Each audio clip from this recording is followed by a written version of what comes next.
അല്ല, ഞാൻ കഴിഞ്ഞ 12 മിനിറ്റായിട്ട് ശ്രീ ജോൺ ബ്രിട്ടാസിൻ്റെ വാദങ്ങൾ ഇങ്ങനെ കേട്ടുകൊണ്ടിരിക്കുകയാണ്. അത് കേട്ടപ്പോൾ എനിക്ക് പണ്ട് മുത്തശ്ശി കഥകളിൽ പറഞ്ഞൊരു കാര്യം ഓർമ്മ വന്നത്. ഒരു ഉറുമ്പ് പറയുന്നതാണേ, ഞാനും ആനയും കൂടി സിംഹത്തിൻ്റെ താടിക്ക് പിടിച്ച് വലിച്ചു, അല്ലെങ്കിൽ സിംഹത്തെ അടിച്ചു എന്ന് പറയുന്ന പോലെ തോന്നിയത്. ഈ ഉറുമ്പിൻ്റെ ഒരു വീരവാദം ഉണ്ടല്ലോ, അതാണ് മനസ്സിലാക്കുന്നത്. ശ്രീ ജോൺ ബ്രിട്ടാസ് അങ്ങയെപ്പോലുള്ളവർ നേതൃത്വം കൊടുക്കാൻ തുടങ്ങിയപ്പോൾ ഇടതുപക്ഷ വിദ്യാർത്ഥി പ്രസ്ഥാനങ്ങളുടെ തകർച്ചയുടെ ലക്ഷണങ്ങളാണ് ഇതുപോലുള്ള കൂട്ടായ്മകൾ അല്ലെങ്കിൽ CJP പോലുള്ള സംഘടനകൾ രൂപീകരിക്കുന്നതിന് കാരണമായത്. ഈ രാജ്യത്തിൻ്റെ ക്രിയാത്മകമായ പ്രതിപക്ഷം ഇല്ലാതെ വന്ന സാഹചര്യത്തിലാണ് ഇത്തരത്തിലുള്ള കൂട്ടായ്മകളെ സംബന്ധിച്ച് പ്രതിപക്ഷ ശബ്ദം ഉയർത്തുന്നവർക്ക് തോന്നലുണ്ടായതെന്ന് മനസ്സിലാക്കാൻ അങ്ങ് തയ്യാറാകണം. ഇവിടെ ശ്രീ ധർമ്മേന്ദ്ര പ്രധാൻ രാജിവെച്ചത് മാസപ്പടി വാങ്ങിച്ചതിനല്ല.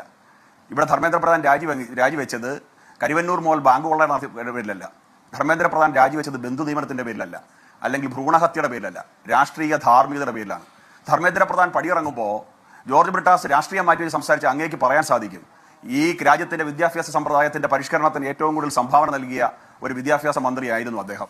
IIT-കൾ വിദേശത്ത് ആരംഭിച്ചു. 12ഓളം ഭാഷകളിലേക്ക്, രാജ്യത്തെ ഭാഷകളിലേക്ക് ഈ പറഞ്ഞ നീറ്റ് എക്സാം എഴുതാനുള്ള സാഹചര്യം ഉണ്ടാക്കിയ മന്ത്രി. മോഡേണൈസേഷൻ, വിദ്യാഭ്യാസ മേഖലയിലെ മോഡേണൈസേഷന് പ്രധാനപ്പെട്ട പങ്ക് വഹിച്ച ഒരു വിദ്യാഭ്യാസ മന്ത്രി. 13,000-ഓളം സ്കൂളുകളിൽ PMC ആരംഭിച്ച വിദ്യാഭ്യാസ മന്ത്രി. 5+3, 3+3+4 എന്ന് പറയുന്ന പുതിയ വിദ്യാഭ്യാസ സമ്പ്രദായത്തിലേക്ക് ഈ രാജ്യത്തെ വിദ്യാഭ്യാസ സമ്പ്രദായത്തെ മാറ്റി എഴുതിയ ഒരു വിദ്യാഭ്യാസ മന്ത്രി. പക്ഷേ അദ്ദേഹം പലതവണ ഇതിനകത്ത് മാപ്പ് പറഞ്ഞിട്ടുണ്ട്. നീറ്റ് എക്സാമിലുണ്ടായ വിഷയങ്ങൾ, ആ ചോദ്യപേപ്പർ ചോർച്ചയിൽ അത് ചില വ്യക്തികൾ നടത്തിയ മോശമാണെങ്കിൽ പോലും അതിൻ്റെ ധാർമ്മികത ഏറ്റെടുക്കുന്നു എന്ന് പലതവണ പറഞ്ഞിട്ടുണ്ട്. പക്ഷേ ഇന്ന് ഇന്ത്യൻ യുവത്വം തെരുവിൽ അലയപ്പെടേണ്ടവരല്ല, ഇന്ത്യൻ യുവത്വം നിയമക്കുരുക്കിൽ പെടേണ്ടവരല്ല. ഇന്ത്യൻ യുവത്വമാണ് ഈ നാടിന്റെ സമ്പത്ത്. 2047 നരേന്ദ്രമോദി സർക്കാർ ഇന്ന് ലക്ഷ്യം വെക്കുന്ന വികസിത ഭാരത് എന്ന് പറയുന്ന ഒരു മഹത്തായ ലക്ഷ്യമായി മുന്നോട്ട് പോകുമ്പോൾ ഇന്ത്യയിലെ യുവത്വമാണ് അത് തേടിത്തരേണ്ടത് ഇന്ത്യൻ യുവത്വമാണ് എന്നുള്ള ബോധ്യവുമാണ് രാജിയിലേക്ക് നയിച്ചത്.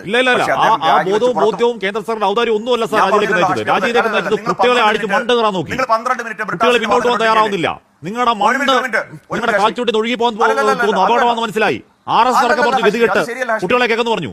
അങ്ങനെ രാജി, അല്ലാതെ ഔദാര്യം ഒന്നും പറയല്ലേ, അത് കാരുണ്യം എന്ന് പറയല്ലേ. അല്ല, നിങ്ങളുടെ കാര്യം ഞാൻ പറഞ്ഞു, നിങ്ങളുടെ ഔദാര്യമാണെന്ന് ഹാഷ്മി എടുത്ത് ഞാൻ പറഞ്ഞു ഔദാര്യം. എന്റെ വായിന്ന് ഔദാര്യം എന്നൊരു വാക്ക് വന്നത് നിങ്ങൾ പറഞ്ഞുതരാം. ഒരിക്കൽ ഞാനവിടെ കേട്ടോണ്ടിരിക്കുക, നിങ്ങൾ പറയും.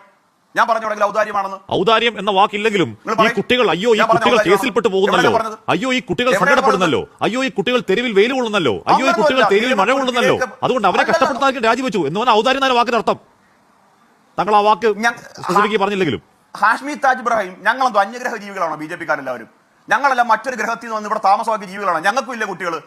ഞാൻ പോയിട്ടുണ്ട് ഹാഷ്മി, നിങ്ങൾ പോയിട്ടുണ്ടോ എനിക്കറിയില്ല. ഞാൻ പോയിട്ടുണ്ട്. നീറ്റ് പരീക്ഷ എഴുതി വിജയിച്ച് 1ാം റാങ്കും അത്രത്തോളം മികച്ച നിലയിൽ വിജയം നേടിയ കുട്ടികളുടെ വീട്ടിലേക്ക് ഈ കഴിഞ്ഞ ദിവസങ്ങളിൽ. ഞങ്ങളാരും അന്യഗ്രഹ ജീവികളല്ല, ഞങ്ങളാരും കുടുംബമൊന്നും ഇല്ലാത്ത ഒന്നുമല്ലാത്ത അന്യഗ്രഹത്തിൽ നിന്ന് ഇറങ്ങി വന്ന് ഈ രാജ്യത്ത്